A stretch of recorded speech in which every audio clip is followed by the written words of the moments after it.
Heed my words. If you're gonna do live commentary, always before you start the recording session proper, do a little test to see if everything is right. Or else you might end up scrapping a perfectly good recording session like me because OBS hadn't detected your mic. I'm using a headset mic. Maybe you can tell. It's not that great, but I think it works. I unplug my headset every once in a while.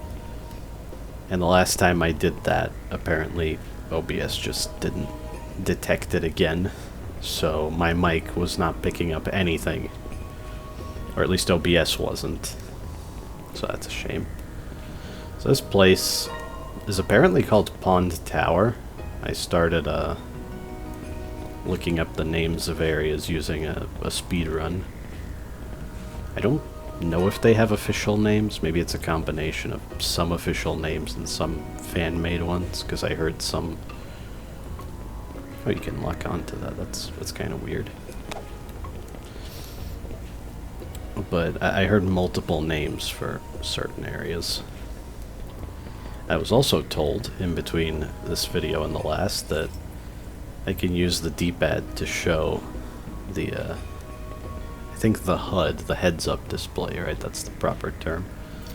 I did figure that out on my first playthrough, but I just forgot about it.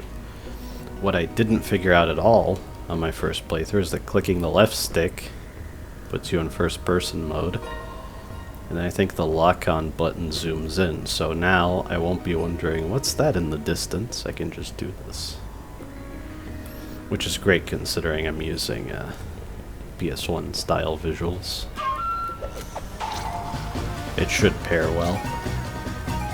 Can I even hide the compass here? Yeah, I can.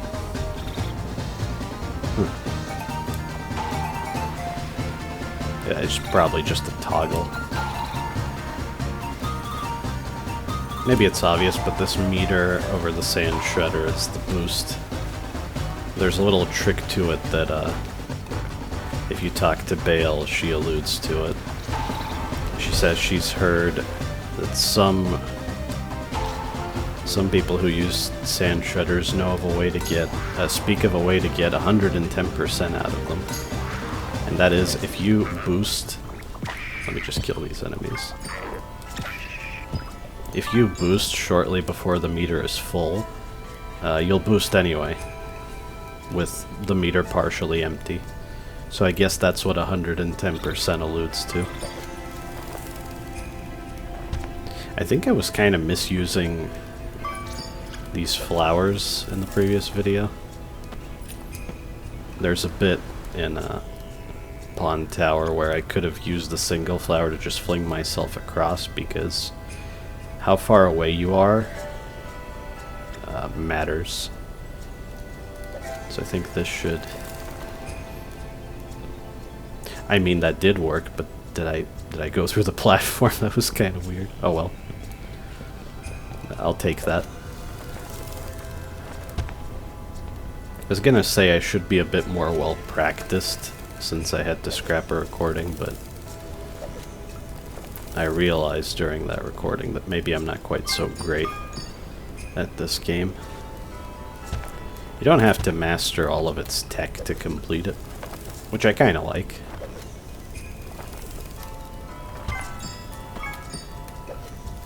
Like, some of the physics still elude me. I think I want to go back to the platform and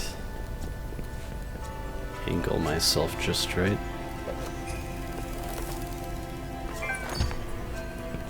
I think I held back too much there.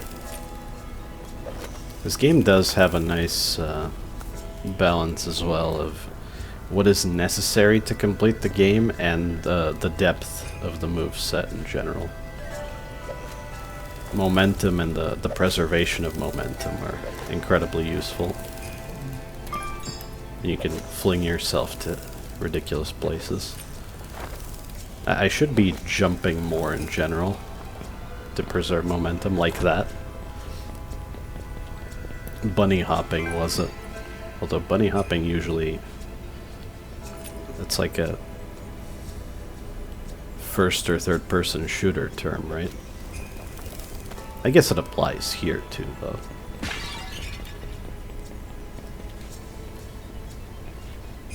Yeah, the game's challenges, even if you're not doing crazy skips and stuff, are still pretty difficult. Because sometimes games have amazing movement tech, but you don't really need to use it. That might make you question... Oh no. Might make you question why you would bother using it if you just want to beat the game. Like, I love Pseudo-Regalia, but some of the stuff that people were raving about, the way I played the game, that stuff was ridiculously hard, completely unnecessary, and that's why I didn't do it. Come to think of it, the first person and zoom function is kind of nice for thumbnails, isn't it?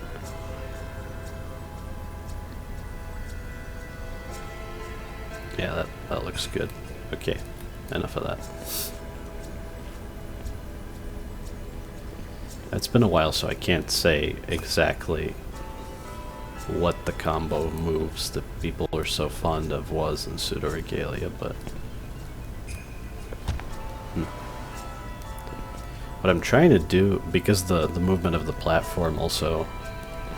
You also carry the momentum from that, so I want to stick to the wall long enough to lose speed and then wall jump to land on that tiny bit of walkable ground there and get those 2 coins. Suffice to say, you can sequence break a lot in Pseudo-Regalia, and some people figured out things I didn't. The end result, though, was they either skipped some pretty cool platforming challenges, or they just did the areas out of order. I think I sequence broke my own way, which was kind of cool. But, it's weird with things that may or may not be intentional in games. Even if I do find them fun, I question, should I have done it that way? I don't know though, maybe I'm overthinking things.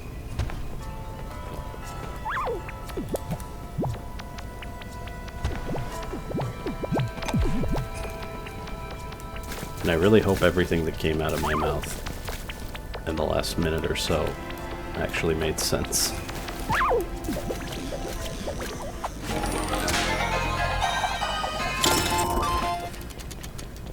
I think the green fish are faster, so that little pity mechanic where they start moving slower is actually useful. I can see myself chasing that fish back and forth if it didn't get tired. Okay, I think this should work. Yeah. Oh, these coins over here, I did something really silly involving this to get to them, but I've since learned of a much easier method, which is just this. Though maybe I should have jumped earlier. I think I lost some momentum from friction there.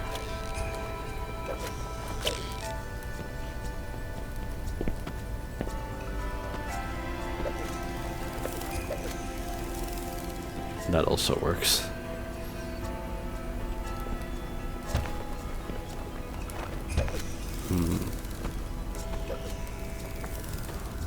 Yeah, the physics still elude me.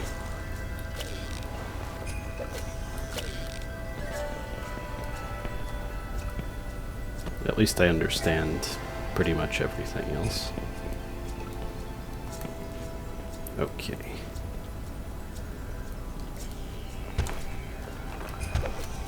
Nope.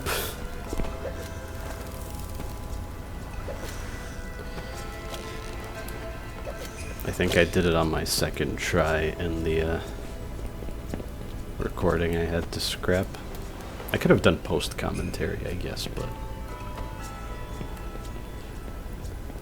as of now, I don't know how I would go about that. I just use OBS and that's it.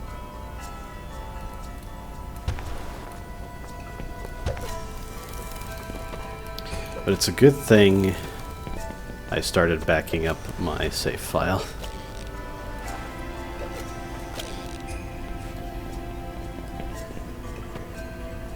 I did actually replay the tutorial when the second recording didn't go as planned.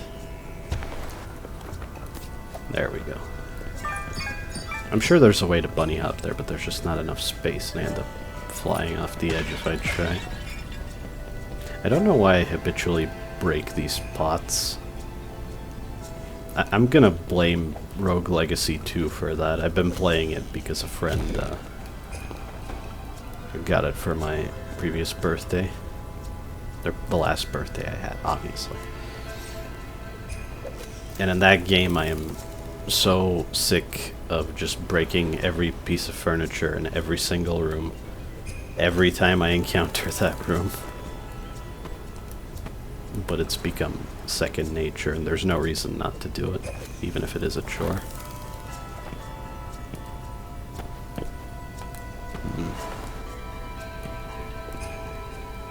The thing with these flowers is I need to...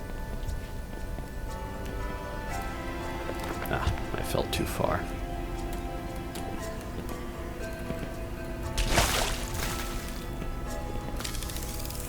So much for being well practiced from the failed recording session.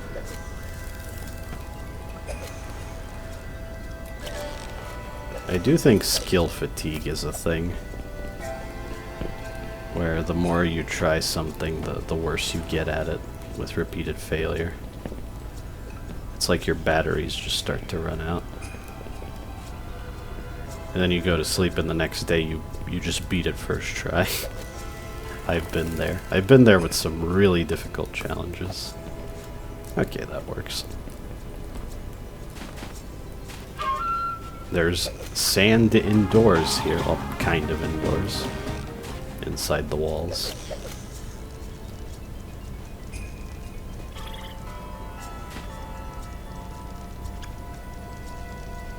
I wonder if there's a faster way to pull these. No, I don't think so.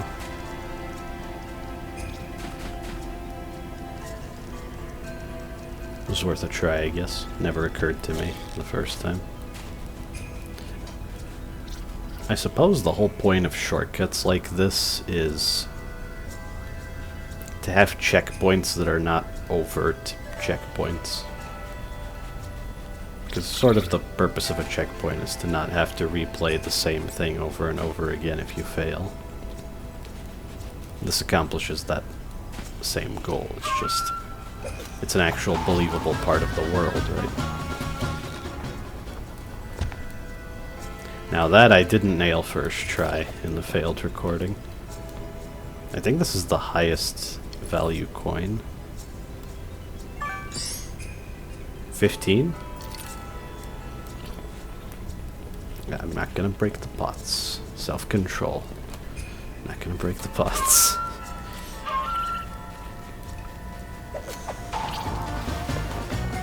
Yeah, that's the only spot in the game where you have to use a sand shredder to, first of all, get up this ramp at all. Second, to do a jump like that. It's really cool. Again, that's what makes the coins so great. The way they're used, at least. If there wasn't a coin up there, and you had no good reason to pick up that coin in the first place, which, now that I've beaten the game, and I know that I should pick up every single coin, that becomes a unique challenge where you have to figure out how to do that, and then also execute it properly. And it's incentivized for you to do that challenge because it's necessary to get every single coin if you want to complete the game. I guess I can blather on about extrinsic motivation, but I'm not Matthew Matosis. I don't think I can add that much to it. Although maybe I can discuss that at some point. Because I do think effective extrinsic motivation is really good. I do like Spyro the Dragon, and there's a reason I always do everything in the Spyro games. Okay, so now that I have this shortcut, this shortcut's a really big deal. Because I can attempt the slide repeatedly and lose very little time if I fail. Oh, I guess this time I didn't... last time I went down before even attempting the slide. There are some coins and a fish. That fish is kind of weird. I think it doesn't have any AI to move and run. Which again reminds me of Ape Escape. I think every single ape had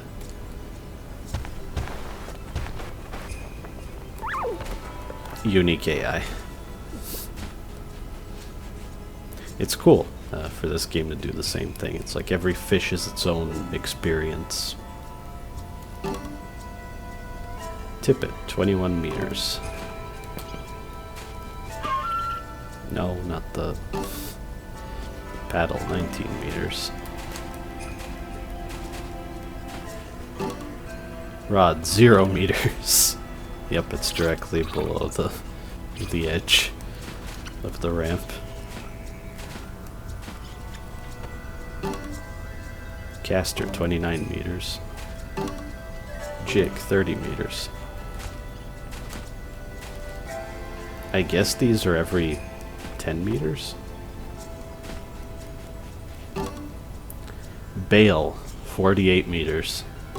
Now, when I read those previous signs on my first playthrough, I thought maybe testers were messing around with the ramp and they got signs. But then I read Bale, and now I'm wondering if, for instance, Shank, 53 meters, if Shank is going to be a character in the main game. With Pond Tower in the distance, I have to say, the areas are really distinct. Even with low-res PS1 style graphical settings, and from a distance without even zooming in, I can tell that that's Pond Tower. Nothing else in the game is a leaning tower like that, with that exact shape. And this is why I hope the main game of the Big Catch doesn't have a map. At least not a map with waypoints. Because I think distinct landmarks like this come about when a game doesn't have a map, and the developers have to try harder to make the world easy to navigate even without the in-game equivalent of Google Maps, you know?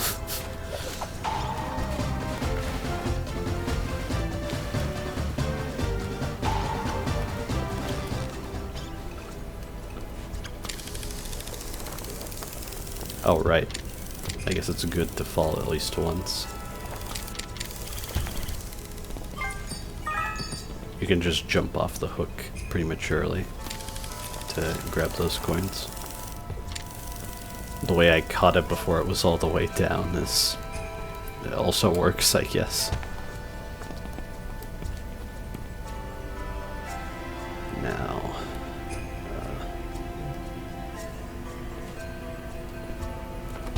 I already forgot how I did this. It's easy to overshoot if you don't spin. That's exactly why spinning is so useful, I think.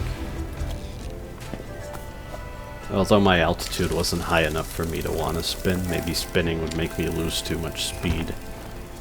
And I would just fall short.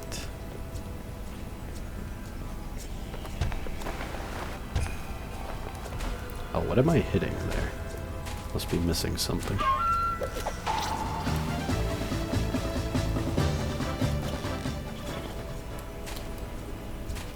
Yeah, I think it would be great in the full game of the Big Catch if you just had a paper map that shows you all the regions and the most noteworthy landmarks, and the compass pointing it true north. And that's it. if they challenge themselves to design a world with that being your only means of navigation, that would be so good.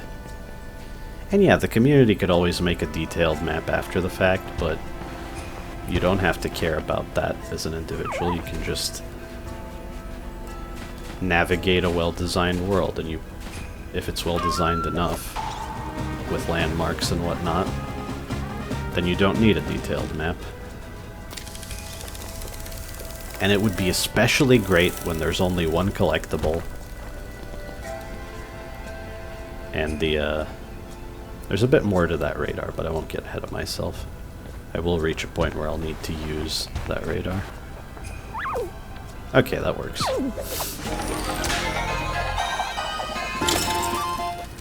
That wasn't great, but it works.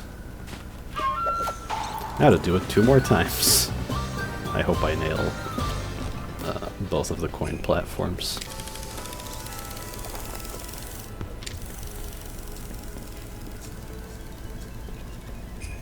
I just had a thought.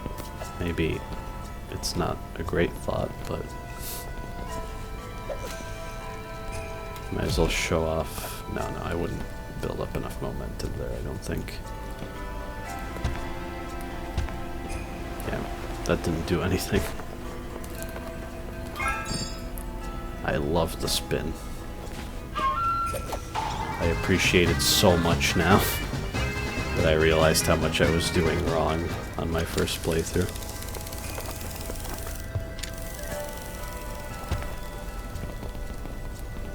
Do I jump from... No, that's the easiest one. I don't need to jump from there.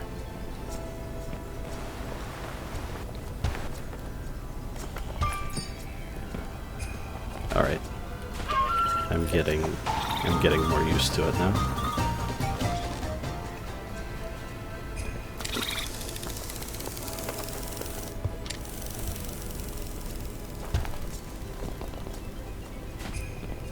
What's left?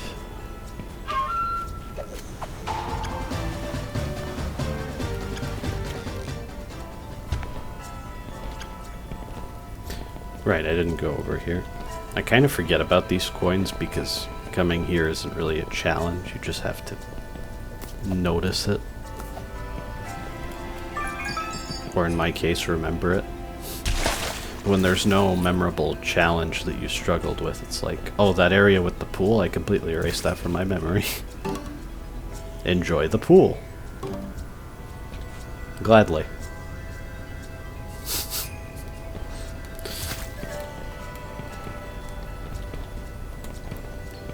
Now, unless I'm forgetting something, which I really hope that I'm not, there's just this left. My goal right now, I don't know if I showed it earlier, but in that tower right there, near the bottom of the slide, there are some coins. And on the opposite side of the slide, there are also more coins. I'm gonna reuse this hook here. I think you can see what I'm about to do.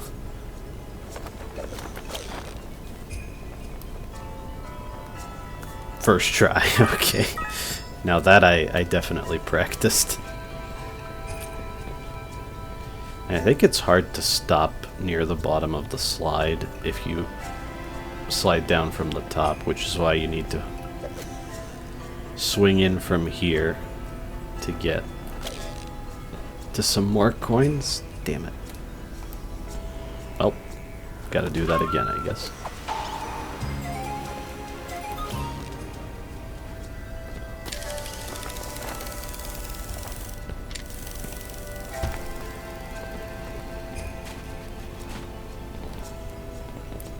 The rod swinging physics may be the death of me at the end of this playthrough. You'll see. I like making little prodding insinuations like that.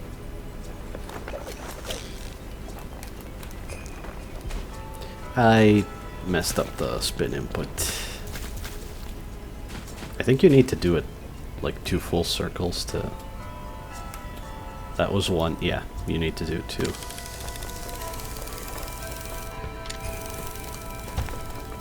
So I think I did like one circle, half circle, something terrible like that.